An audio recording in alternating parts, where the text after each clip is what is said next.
कई व्यूअर की सलाह पे मैंने एक म्यूचुअल फंड की सीरीज शुरू की है और इस म्यूचुअल फंड की सीरीज का नाम है म्यूचुअल फंड सही है क्या। फ्रेंड्स, मेरा नाम डीएम झा, एस्ट्रॉन टैक्सपिन पे आपका स्वागत है। फ्रेंड्स, म्यूचुअल फंड पे कुछ बातें करने के पहले मैं ये बता दूं आपको कि म्यूचुअल फंड में कोई मैजिक नहीं होता। इसमें फंड एप्रिसिएट करने का एक तरीका होता है। हालांकि मैंने कई यूट्यूबर को देखा है म्यूचुअल फंड पे बात करते हुए, और उनके बात से ऐसा लगता है कि इसमें कोई जादू होता है, कोई मैजिक है। आप पैसे डालो, साल भर में 2 साल में पैसे दुगने हो जाएंगे। फ्रेंड्स, ऐसा कतई नहीं होता।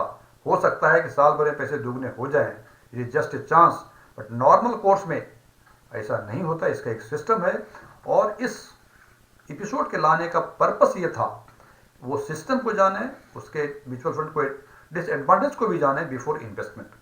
फ्रेंड्स, हम आज बात करेंगे दो कड़वे सच के बारे में। हालांकि कड़वी बातें कोई सुनना पसंद नहीं करता, लेकिन फिर भी इन्वेस्टमेंट करने के पहले म्यूचुअल फंड में ये जानना जरूरी है कि इसका क्या लिमिटेशंस है। और उस लिमिटेशंस के बारे में बात करने के पहले हम थोड़ा सा म्यूचुअल फंड के कैश का इनफ्लो आउटफ्लो कैसे होता है, कैसे मैनेजमेंट होता है, इसके बारे में बात कर लें। म्यूचुअल फंड में एक फंड मैनेजर होता है जो कि छोटे छोटे इन्वेस्टर से, कई इन्वेस्टर से स्मॉल अमाउंट पुल करते और उस अमाउंट को उस म्यूचुअल फंड के ऑब्जेक्टिव के हिसाब से कंपनी के सिक्योरिटीज में इन्वेस्ट करते और जो एप्रिसिएशन मिलता है उसको या तो डिविडेंड के फॉर्म में इन्वेस्टर को वापस करते, या जो यूनिट्स उनको अलॉट हुई थी उसके एनएवी में ऐड करते और एनएवी उसका बढ़ जाता है। फ्रेंड्स, जब भी हम म्यूचुअल फंड की बातें करते हैं या सुनते हैं, तो बात करने के पहले या सुनने के बाद एक डिस्क्लेमर आता है। उसमें लिखा होता है, mutual fund investments are subject to market risk, please read the offer document carefully before investing. ये सब्जेक्ट टू मार्केट रिस्क तो मुझे समझ में आता है, लेकिन वो ये भी कहते हैं कि इन्वेस्ट करने के पहले ऑफर डॉक्यूमेंट को प्रॉपरली पढ़ लीजिए। कोई नहीं पढ़ता, मैं भी नहीं पढ़ता हूँ। फ्रेंड्स, अब अभी समझ में आएगा कि वो क्यों कहते हैं कि ऑफर डॉक्यूमेंट को इन्वेस्ट करने के पहले पढ़ लें। ऑफर डॉक्यूमेंट में लिखा होता है, जो कि इसका पहला लिमिटेशंस है, कि वो फंड मैनेजर एट ए टाइम कितना कैश होल्ड कर सकता है। मैं रिपीट करता हूं, how much fund manager can hold the cash at A time. एक समय में उस पर्टिकुलर स्कीम म्यूचुअल फंड का कितना कैश होल्ड कर सकता है, और ये इनका बहुत बड़ा प्रॉब्लम है, बहुत बड़ा लिमिटेशंस हैं इसके म्यूचुअल फंड्स के। इस पर चर्चा करने के पहले हम एक आम इन्वेस्टर के टेम्परामेंट की बात करेंगे, सो दैट इस लिमिटेशंस के बारे में पूरी तरह समझा सकूं। आम इन्वेस्टर जो है उसकी एक टेंडेंसी होती है, उसका एक टेम्परामेंट होता है कि मार्केट जब अपवर्ड होता है या बुलिश होता है तो इन्वेस्टर समझता है कि पता नहीं मार्केट कहाँ तक ऊपर जाएगा ऊपर, और कहीं मैं मौका चूक न जाऊं, तो वो आनंद फानन में इन्वेस्ट करना शुरू करते हैं। मीन्स सिक्योरिटीज को इन्वेस्ट करना ये शुरू करते हैं, either in the stock market और आइदर थ्रू म्यूचुअल फंड। और जब मार्केट बेरिश फेज में होता है तो लगता है पता नहीं मार्केट क्रैश करके कहां तक जाएगा, सो जल्द से जल्द इस मार्केट से एग्जिट करो, और वो securities either mutual fund units और शेयर्स उसको बेच के निकलना चाहते हैं। अब फ्रेंड्स समझें इसका मतलब क्या हुआ। इसके पहले बात करें कि ये जो पैसे आप देते हैं बुलिश मार्केट में म्यूचुअल फंड को, म्यूचुअल फंड क्या करता है। अब देखें, फंड मैनेजर, अभी मार्केट बुलिश है, फंड मैनेजर को पैसे आपने इन्वेस्ट किए उस फंड में, फंड मैनेजर के पास कैश एक्सेस हो गए, जो लिमिट है, ये लिमिट अप्रूव करता है सेबी। और ये बता दूं, ये लिमिट जो है 1% से लेकर 8-9% तक ही कैश होल्ड कर सकते हैं अपने फंड साइज का। सो आपने बुलिश मार्केट में इन्वेस्टर से पैसे आए फंड मैनेजर के पास, उनका लिमिट एक्सीड कर गया। वो फंड मैनेजर ना चाहते हुए, कि वो समझ रहा है कि मार्केट बुलिश है, अभी सिक्योरिटीज महंगी मिलेंगी, लेकिन फिर भी उसका लिमिट जो कि एक्सीड कर रहा है, तो वो एक्सेस मनी को वो उस कंपनी के सिक्योरिटीज में इन्वेस्ट करता है, मीन्स बाय करता है। और जब मार्केट लो होता है तो इन्वेस्टर समझता है कि पता नहीं मार्केट क्रैश करके कहां तक जाएगा, जल्द से जल्द एग्जिट करो, और वो रिडीम के लिए अप्लाई करते हैं फंड मैनेजर के पास। फंड मैनेजर के पास उतने कैश नहीं होते कि उस फंड में से आपको रिडेम्पशन अमाउंट दे दे। वो क्या करते हैं, जो उनके पास सिक्योरिटीज है उसको लो मार्केट में, बियरिश मार्केट में उसको बेचते और उस पैसे को रिडेम्पशन के रूप में आपको देते। अब देखें इन दोनों कंडीशंस में क्या होता है, क्या देखते हैं कि फंड मैनेजर आपके बिहाफ में बाय तब कर रहा है जो मार्केट ऊंचा होता है और सेल तब कर रहा है जो मार्केट नीचा होता है, जो कि नॉर्मल ट्रेडिंग के कंसेप्ट के टोटल अगेंस्ट है। नॉर्मल ट्रेडिंग में हम खरीदते तब हैं जब मार्केट नीचा होता है और बेचते तब हैं जब मार्केट ऊंचा होता है।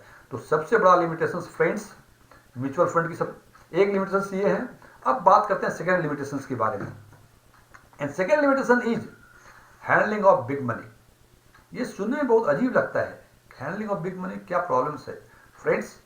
यदि आपको 100 रुपये दिया जाए और बोले कि एक साल में से 200 रुपये 100 रुपये और कमा के मतलब टोटल 200 रुपये बनाओ, तो शायद ये हो सकता है।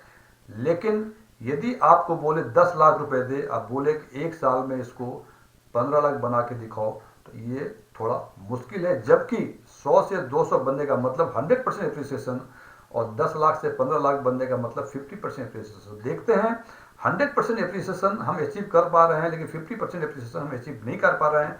इट इज ओनली बिकॉज कि 100% एप्रिसिएशन हमने छोटे अमाउंट में किया और 50% एप्रिसिएशन जो नहीं कर पा रहे हैं वो बड़ा अमाउंट है। इसको हम एक एग्जाम्पल के तौर पे समझते हैं तो हम बेहतर ढंग से आपको समझा पाएंगे।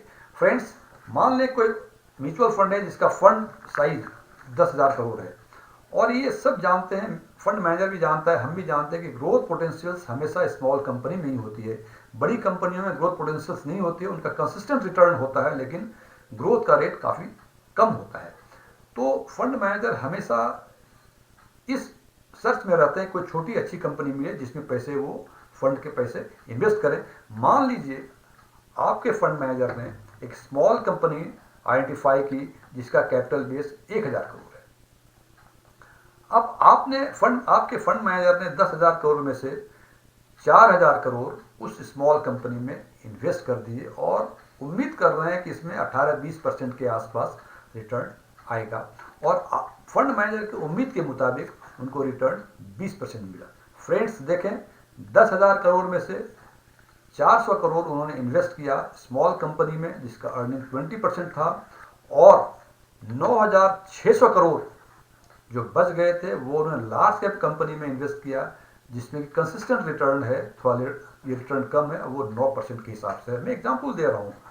तो हम जब 400 करोड़ पे 20% देखते हैं तो हमें लगता है काफ़ी अच्छा रिटर्न, लेकिन जब 9,600 करोड़ पे 9% रिटर्न मिलता है तो overall return it comes to 9.44%। तो लगता है कि ये तो नॉर्मल रिटर्न है, कुछ अधिक रिटर्न नहीं हुआ। अब इस बात को हम दूसरे एग्जाम्पल से देखते हैं कि यदि फंड साइज छोटा हो, मान लीजिए फंड साइज उस म्यूचुअल फंड का 500 करोड़ हो और उस फंड मैनेजर ने भी वही कंपनी स्मॉल कंपनी लोकेट की जिसका कैपिटल बेस 1,000 करोड़ था, और इस 500 करोड़ में से 400 करोड़ उन्होंने उस कंपनी में लगा दी जिसमें 20% रिटर्न आए। इस केस में क्या देखते हैं कि 400 करोड़ पे हमें 20% रिटर्न मिले और 100 करोड़ पे हमें 9% रिटर्न मिले, तो ओवरऑल रिटर्न इस कंपनी का हो जाएगा 17.8%। फ्रेंड्स देखें जब फंड साइज 500 करोड़ है तो इसका रिटर्न 17.8%, और फंड साइज 10,000 करोड़ है जिसका रिटर्न 9.44%। फ्रेंड्स इससे ये पता चलता है कि बिग मनी को हैंडल करना हमें ही नहीं, म्यूचुअल फंड के साथ भी एक समस्या होती है, उसमें उतना एक्सपेक्टेड रिटर्न वो नहीं एप्रिशिएट कर उतना रिटर्न वो नहीं दे सकते। अब मन में एक स्वाभाविक सवाल आता है, यदि स्मॉल कंपनी में ही लगानी हो तो एक के बदले 10 कंपनियां ढूंढ लें हम और पैसे उसमें लगाएं और 20% रिटर्न हम कमा लें।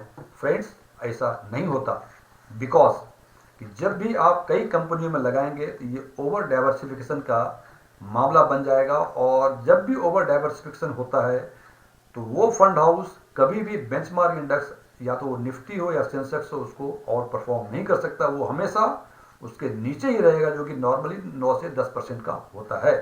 सो फ्रेंड्स ओवर डाइवर्सिफिकेशन के कारण कई कंपनी वो इन्वेस्ट नहीं कर सकते। दूसरा सवाल मेरे मन में ये उठता है कि जब स्मॉल कंपनी का कैपिटल बेस 1,000 करोड़ था तो हमने 400 करोड़ ही उसमें क्यों इन्वेस्ट किया। फ्रेंड्स हम किसी कंपनी में 49% से अधिक उसका कैपिटल में इन्वेस्ट नहीं कर सकते, क्योंकि उससे अधिक यदि अधिक इन्वेस्ट करेंगे तो वो कंपनी म्यूचुअल फंड की हो जाएगी। इसलिए हमने 1000 करोड़ के कैपिटल बेस में 400 करोड़ रुपए ही इन्वेस्ट किए, उससे अधिक इन्वेस्ट नहीं किए। लेकिन ये रिटर्न जो कम मिलते हैं, ये रिटर्न कम इसलिए नहीं मिलते कि फंड मैनेजर इनएफिशिएंट है, rather it is because there is inherent limitations of the mutual fund. Friends, इस वीडियो का पर्पस ये नहीं कि आपको म्यूचुअल फंड में इन्वेस्ट करने से डिस्करेज करें, रदर इसका ऑपरेशनल फैक्ट्स जो है म्यूचुअल फंड के बारे में उसको जानें, सो दैट इन्वेस्ट करने के पहले ना ये सोचें कि 6 महीने में, साल भर में पैसे दुगने होने जा रहे हैं, और ये सारी चीज़ें देख के आप प्रूडेंट डिसीजन ले सकें। फ्रेंड्स, यदि आपको मेरा ये वीडियो पसंद आया हो, इसे लाइक करें, शेयर करें, कुछ क्वेरीज हो कमेंट करें, कुछ अच्छी चीज़ें हों वही बताएं, कुछ चीज़ें पसंद नहीं आई हों वो भी ज़रूर बताएं, सो दैट कि आने वाले वीडियो में इसे मैं इम्प्रूवमेंट ला सकूँ। Thank you, good day.